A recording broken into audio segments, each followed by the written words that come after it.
सदानन्दः सर्वभूतदयापरा रक्ष रक्षा महाबाहु शास्तारं त्वां नमाम्यहम् लोकवीर्यं महापूज्यं सर्वरक्षाकरं विभुं पार्वतीहृदयानन्दं शास्तारं प्रणमाम्यहम् विप्रपूज्यं विश्ववन्द्यं विष्णुशम्भुप्रियं सुतं क्षिप्रप्रसादनिरतं शास्तारं प्रणमाम्यहम् मत्तमातङ्गगमनं कारुण्यामृतपूरितं सर्वविघ्नहरं देवं शास्तारं प्रणमाम्यहम् अस्मत्कुलेश्वरं देवम् अस्मच्छत्रुविनाशनम् अस्मदिष्टप्रदातारं शास्तारं प्रणमाम्यहम् पाण्ड्येशवंशतिलकं भारतीकेळिविग्रहम् आर्तत्राणपरं देवं शास्तारं प्रणमाम्यहम् पञ्चरत्नाख्यमेतद्यो नित्यं शुद्धपठे नरः तस्यो प्रसन्नो भगवान् शास्तारं प्रणमाम्यहम् अरुणोदयसङ्काशं नीलकुण्डलधारिणं नीलाम्बरधरं देवं वन्देऽहं ब्रह्मानन्दनम् चापबाणं वामहस्ते रौप्यवेतनरज्ञदक्षिणे विलसत्कुण्डलं धरं वन्देऽहं विष्णुनन्दनम् व्याघ्रारूढं रक्तनेत्रं स्वर्णमालाविभूषणं वीराट्टधरं देवं वन्देऽहं हरिनन्दनम् किङ्किणिदण्ड्याणसद्भूषं पूर्णचन्द्रनिभाननं किरातरूपशास्तारं वन्देऽहं पाण्ड्यनन्दनम् भूतभेतालसंसेव्यं काञ्चनाद्रिनिभाननं मणिकण्ठमिति ख्याता वन्देऽहं शक्तिनन्दनम्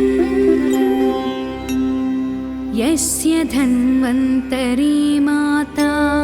पिता रुद्रोऽभिषक्नमः शास्तारं त्वामहं वन्दे महावैद्यं दयानिधिं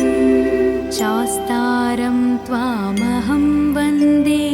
महावैद्यं दयानिधिं महावैद्यं दयानिधिम्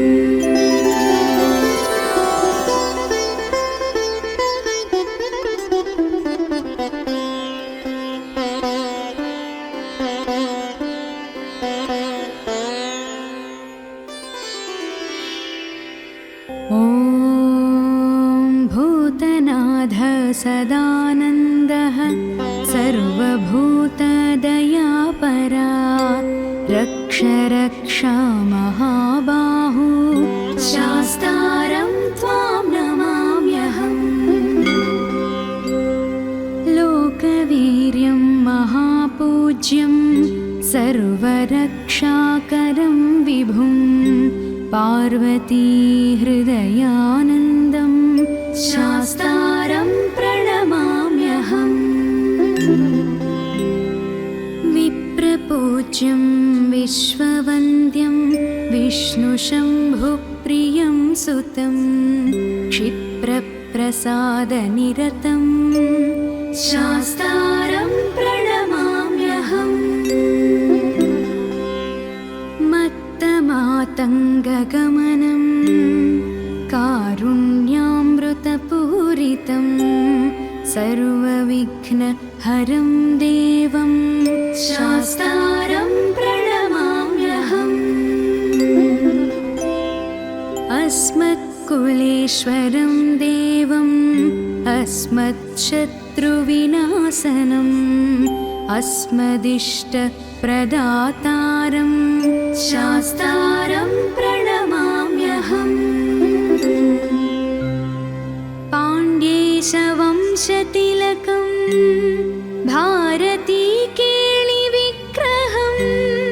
आर्तत्राणपरं देवं शास्तारं प्रणमाम्यहम् पञ्चरत्नाख्यमेतद्यो नित्यं शुद्धपठे नरः तस्यो प्रसन्नो भगवान् शास्तारं प्रणमाम्यहम् अरुणोदयसङ्काशं नीलकुण्डलधारिणं नीलाम्बरधरं देवं वन्देऽहं ब्रह्मानन्दनम् चापबाणं वामहस्ते रौप्यवेतनरज्ञदक्षिणे विलसत्कुण्डलं धरं वन्देऽहं विष्णुनन्दनम् व्याघ्रारूढं रक्तनेत्रं स्वर्णमालाविभूषणं वीराट्टधरं देवं वन्देऽहं हरिनन्दनम्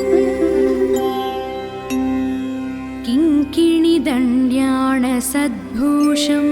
पूर्णचन्द्रनिभाननं किरातरूपशास्तारं वन्देऽहं पाण्ड्यनन्दनम् भूतभेतालसंसेव्यं काञ्चनाद्रिनिभाननं मणिकण्ठमिति ख्याता वन्देऽहं शक्तिनन्दनम् यस्य धन्वन्तरी माता पिता रुद्रोऽभिषक्नमः शास्तारं त्वामहं वन्दे महावैद्यं दयानिधिं शास्तारं त्वामहं वन्दे महावैद्यं दयानिधिं महावैद्यं दयानिधिम्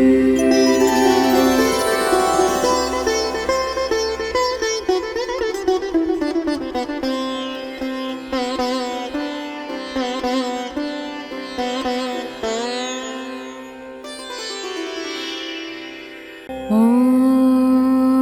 भूतनाथ सदानन्दः सर्वभूतदयापरा रक्ष रक्षा महाबाहु शास्तारं त्वां नमाम्यहम् लोकवीर्यं महापूज्यं सर्वरक्षाकरं विभुं पार्वतीहृदयानन्दं शास्तारं प्रणमाम्यहम्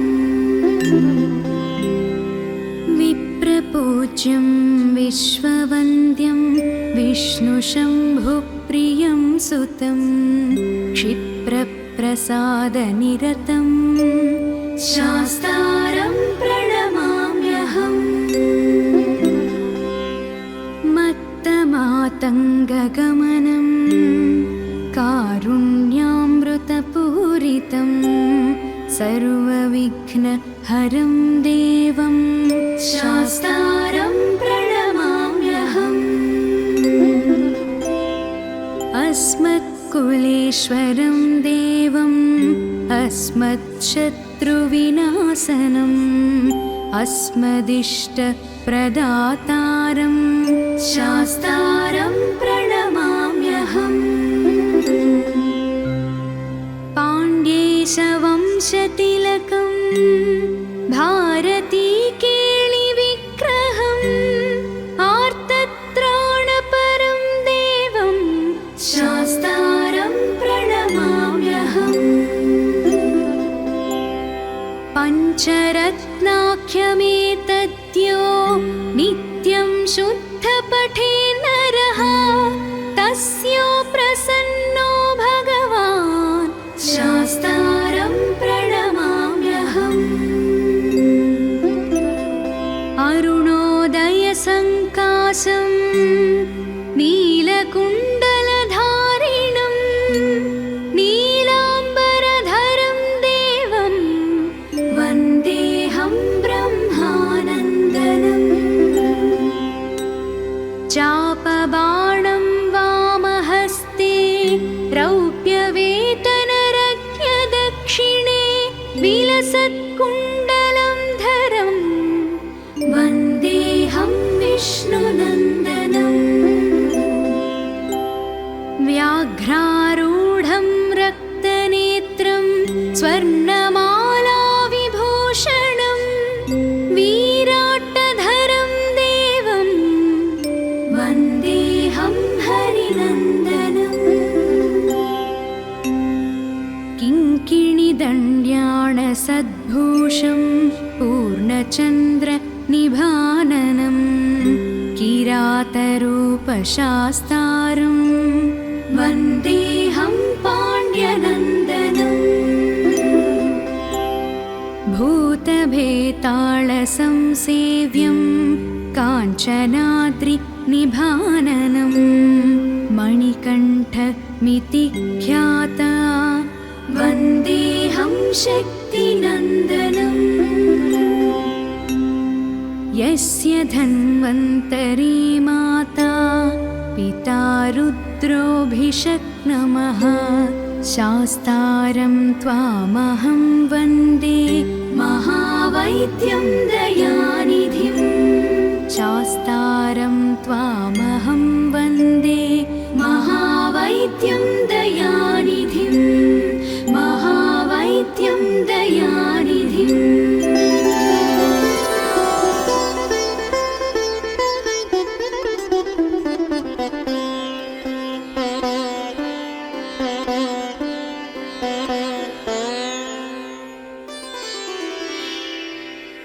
ॐ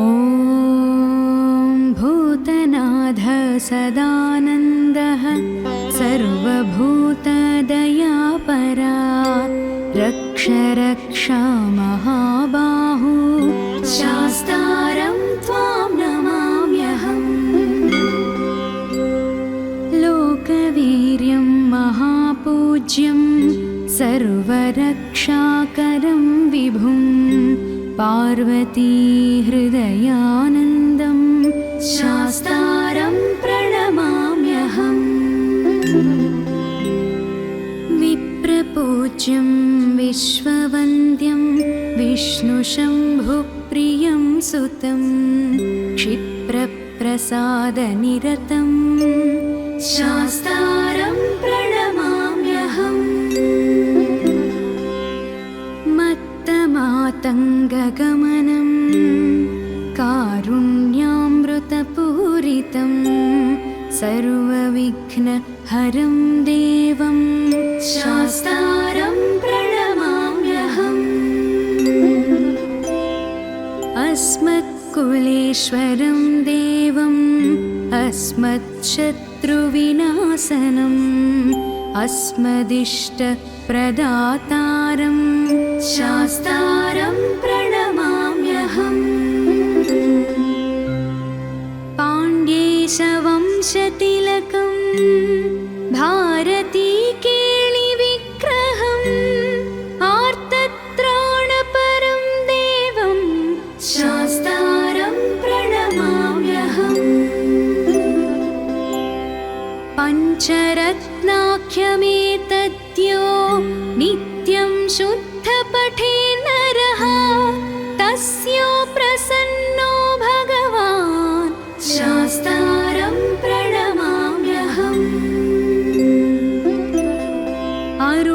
अरुणोदयसङ्कासं नीलकुण्डलधारिणं नीलाम्बरधरं देवं वन्देऽहं ब्रह्मानन्दनम् चापबाणं वामहस्ते रौप्यवेतनरज्ञ दक्षिणे विलसत्कुण्डलं धरं वन्देऽहं विष्णुनन्दनम् व्याघ्रारूढं रक्तनेत्रं स्वर्णमालाविभूषणं वीराट्टधरं देवं वन्देऽहं हरिनन्दनम्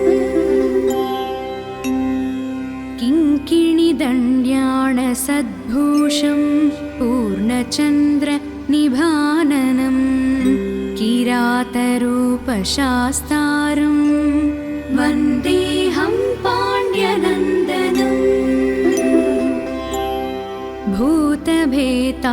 भूतभेतालसंसेव्यं काञ्चनाद्रिनिभाननं मणिकण्ठमिति ख्याता वन्देऽहं शक्तिनन्दनम् यस्य धन्वन्तरी माता पिता रुद्रोऽभिषक्नमः शास्तारं त्वामहं वन्दे महावैद्यं दयानिधिं शास्तारं त्वामहं वन्दे महावैद्यं दयानिधिं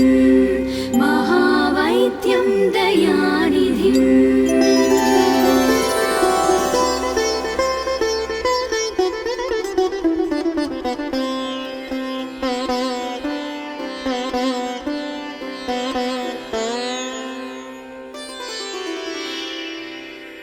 ॐ भूतनाथ सदानन्दः सर्वभूतदयापरा रक्ष रक्षा महाबाहु शास्तारं त्वां नमाम्यहम् लोकवीर्यं महापूज्यं सर्वरक्षाकरं विभुं पार्वतीहृदयानन्दं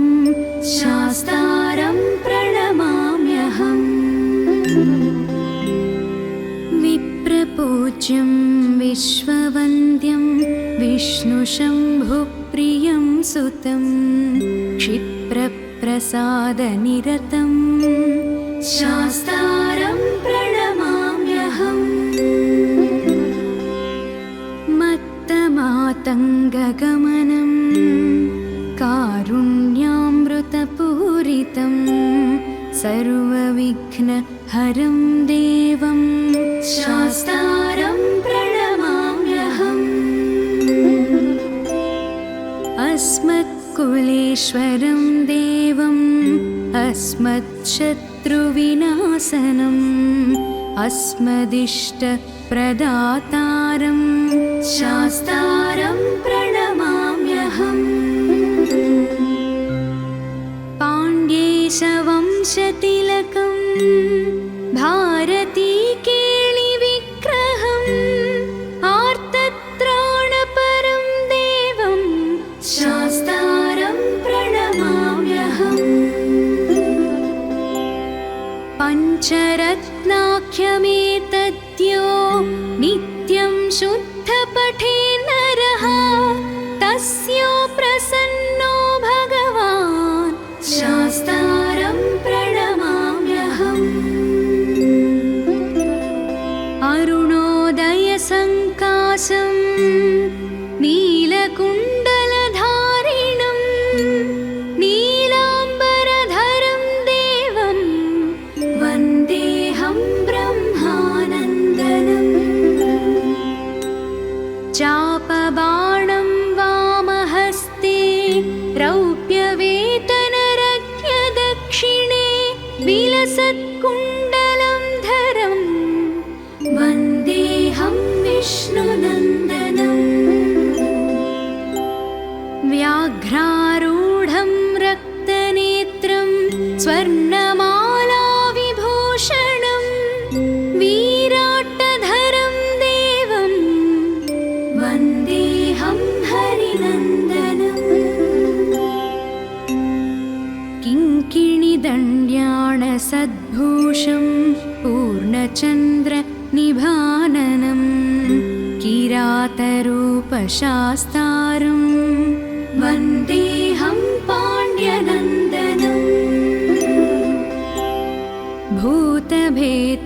भूतभेतालसंसेव्यं काञ्चनाद्रिनिभाननं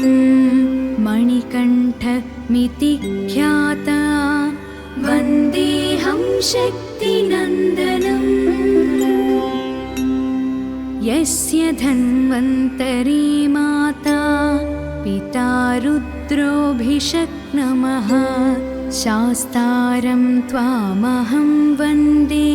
महावैद्यं दयानिधिं शास्तारं त्वामहं वन्दे महावैद्यं दयानिधिं महावैद्यं दयानिधिम्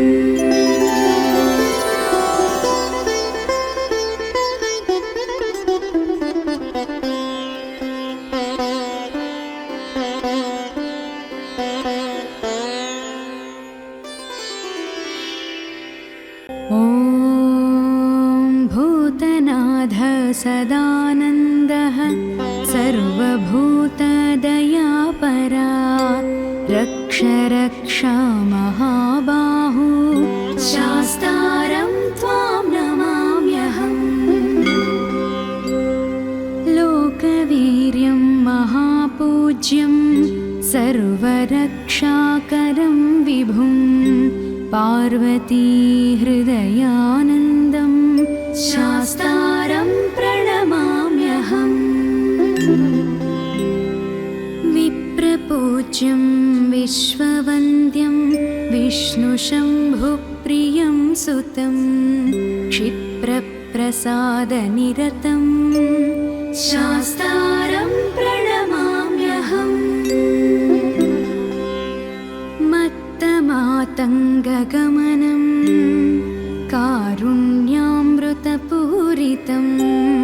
सर्वविघ्नहरं देवं शास्तारं प्रणमाम्यहम् अस्मत्कुलेश्वरं देवम् अस्मत्शत्रुविनाशनम् अस्मदिष्टप्रदातारं शास्तारं प्रणमाम्यहम् पाण्ड्येशवंशतिलकं भारतीकेलिविग्रहम् आर्तत्राणपरं देवं शास्तारं प्रणमाम्यहम् पञ्चरत्नाख्यमेतद्यो नित्यं शुद्धपठे नरः तस्य प्रसन्नो भगवान् शास्तारं प्रणमाम्यहम् अरुणोदयसङ्काशं नीलकुण्डलधारिणं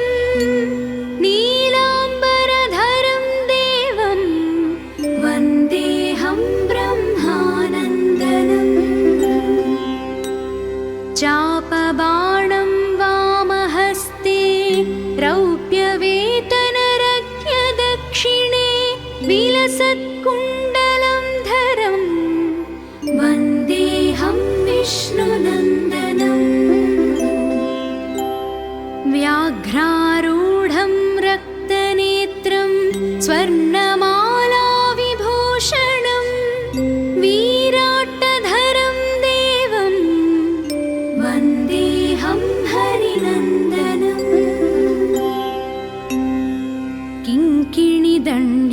किङ्किणिदण्ड्याणसद्भूषं पूर्णचन्द्रनिभाननं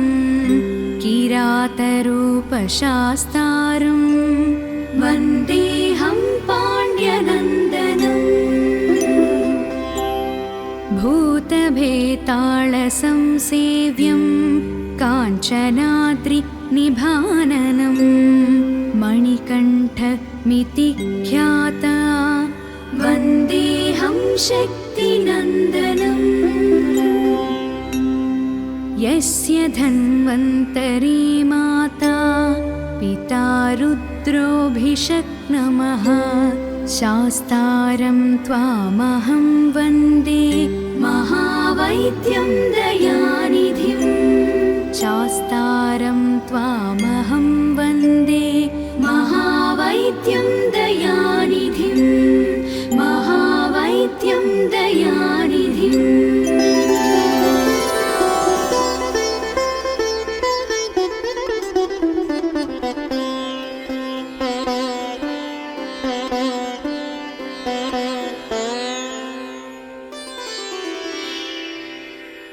ॐ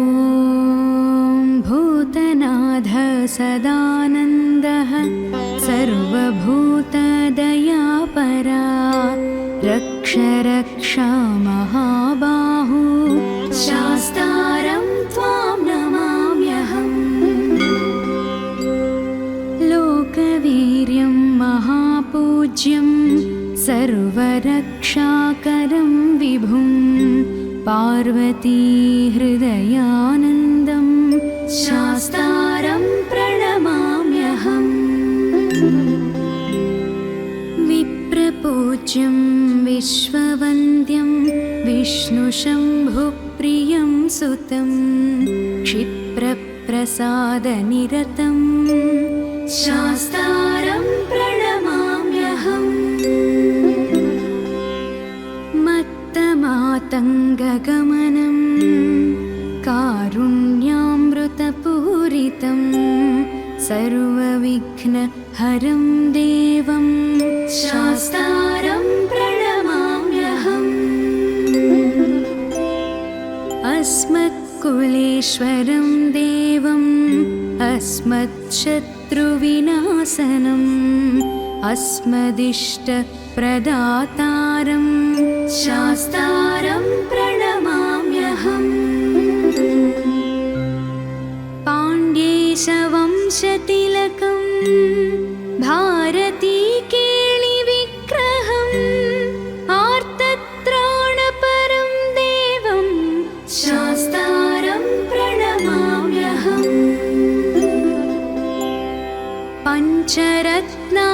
पञ्चरत्नाख्यमेतद्यो नित्यं शुद्धपठे नरः तस्यो प्रसन्नो भगवान् शास्तारं प्रणमाम्यहम् अरुणोदयसङ्काशं नीलकुण्डलधारिणं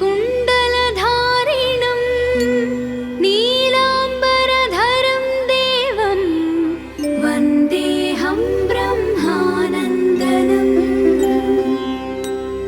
चापबाणं वामहस्ते रौप्यवेतनरज्ञदक्षिणे विलसत्कुण्डलं धरं वन्देऽहं विष्णुनन्दनम् व्याघ्रारूढं रक्तनेत्रं स्वर्णमालाविभूषणं वीराट्टधरं देवं वन्देऽहं हरिनन्दनम्